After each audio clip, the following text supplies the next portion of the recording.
Hi friends, welcome to Neelu's channel. ఈరోజు నేను సమ్మర్లో విజిట్ చేసిన ఒక అద్భుతమైన ప్లేస్ అండి.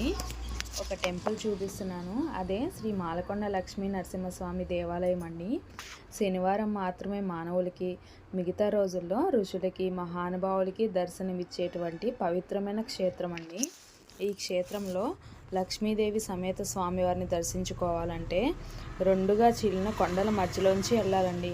ఈ ఆలయం ప్రకాశం జిల్లా వల్లేటివారిపాలెం మండలంలో మాలకొండపై వెలిసారండి జ్వాలా నరసింహస్వామివారు.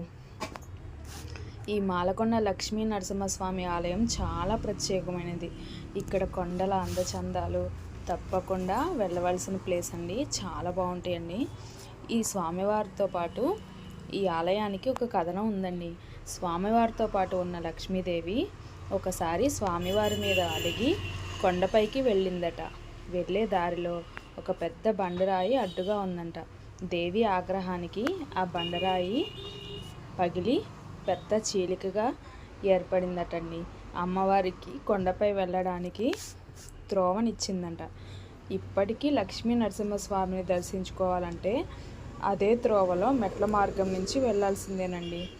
ఎంత లావుగా ఉండే వాళ్ళైనా కానీ ఆ త్రోవలో పట్టరేమో అనిపిస్తుంది. కానీ ఎంత లావుగా ఉన్నా కానీ అలవోకగా తేలిగ్గా వెళ్ళిపోవచ్చండి. ఇక్కడ స్వామివారిని చూడడానికి కళ్ళు పండుగగా ఉంటుందండి. అసలు రెండు కళ్ళు సరిపోవు.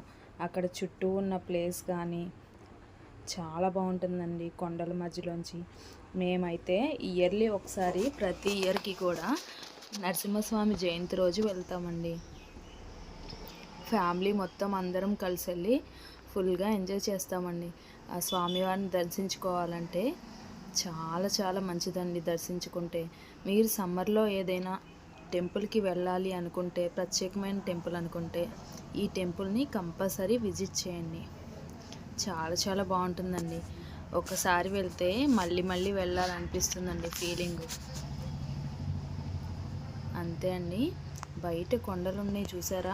ఆ కొండపైకి లక్ష్మీదేవి దగ్గరికి వెళ్ళిన తర్వాత కొండల అందచందాలు చూసారా ఎంత బాగున్నాయో?